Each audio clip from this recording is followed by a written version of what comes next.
कोबी आलू माछ तरकारी तो आपण मैंने बहुत थर खाई हेले एमती माछ तरकारी केबे खाई नथिबे। आज चलत बनैबा फूलकोबी आलू माछ तरकारी। ये बहुत स्वादिष्ट लागिबो। किछिटा घरोई मसला रे बा किछिटा घरे थिबा मसला द्वारा आज आमे एई फूलकोबी आलू माछ तरकारी बनैबा। बहुत सहज उपाय रे एही तरकारीटी आमे बनैबा। बहुत टेस्टी ये लागिबो। चलतु एबे बनैबा आरंभ करिबा। जदि मो चैनल नुआ अच्छे चैनल को सब्सक्राइब करेंगे और जदि वीडियोटी आपण मानक भल लगे लाइक करने को केबे भूलिबे नहीं। प्रथमे मुझे माछ नहीं देखो तो यहाँ पूरा फ्रेश माछ अच्छी जोटा कि मुझे जाइए मार्केट नहीं आसी। तो यहाँ 750 ग्राम माछ ताको भल भाव धोई लुण हलदी गोले रखिदे 10 ରୁ 15 मिनिट हम रखिदे। तापर एबे कड़ाई गरम करवा माछटा भाजिबा।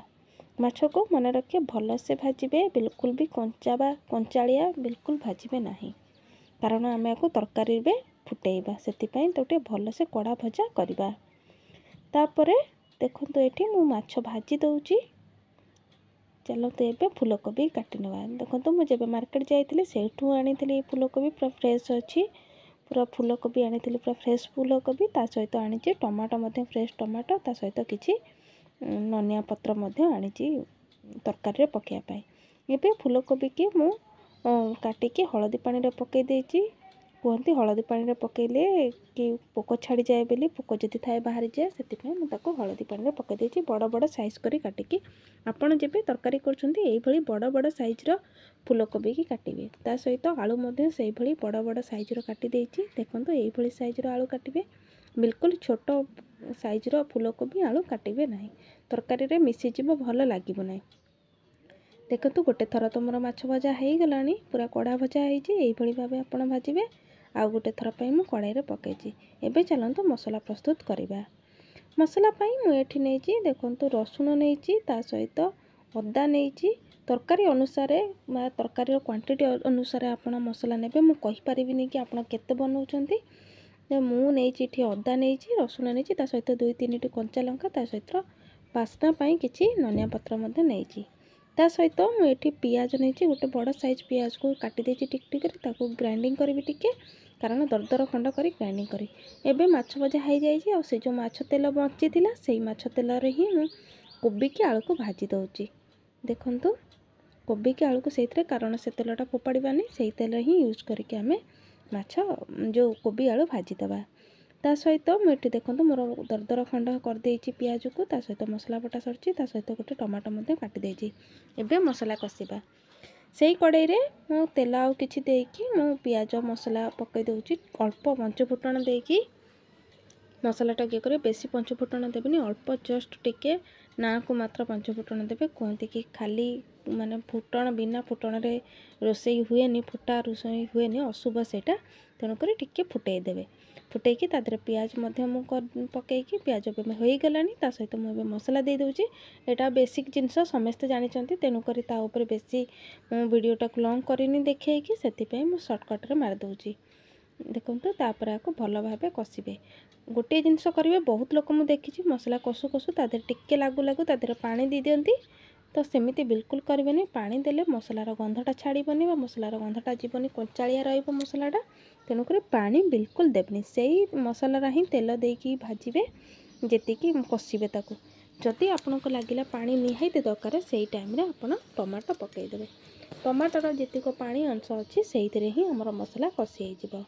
एबे जाई आमे किछि भी मसला ऐड करने सुखिला मसला, कारण आमे जीरा भी बाटी नथिले। तेणुक एबे एठी मु मसलार सुखा मसलार मुझे जीरा पाउडर, हल्दी पाउडर, लंका पाउडर ता सहित धनिया पाउडर ननिया पाउडर ता सहित किछि चिकेन मसला नहीं।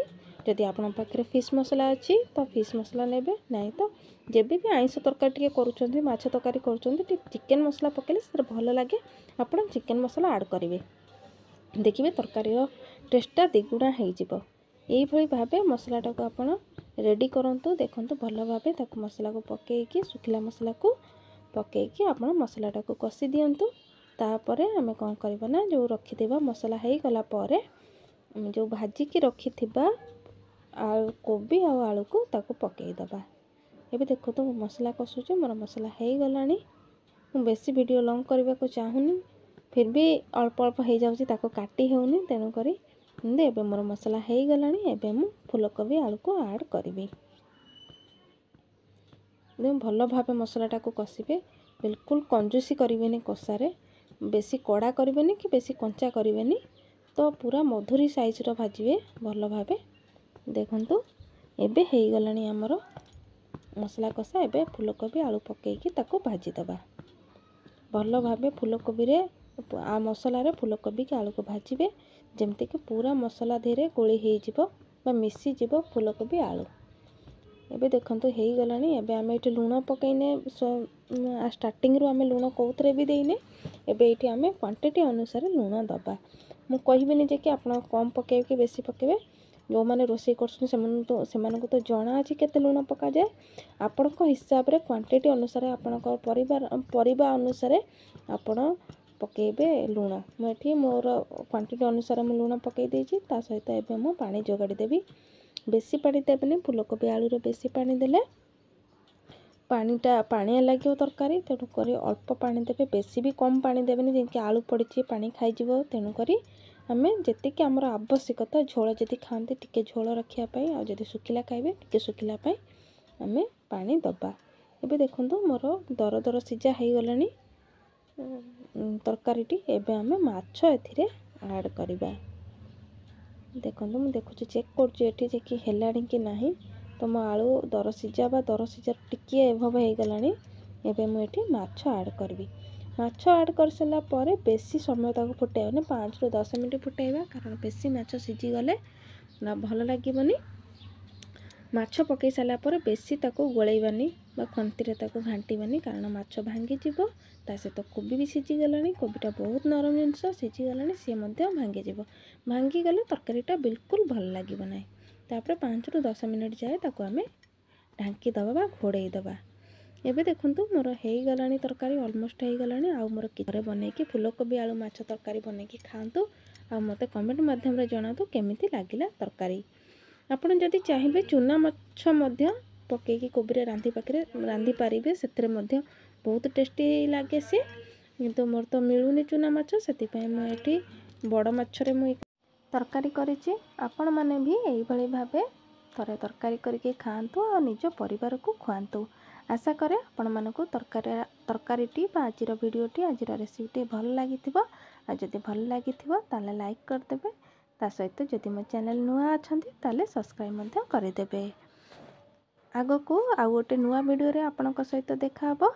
रहिली नमस्कार।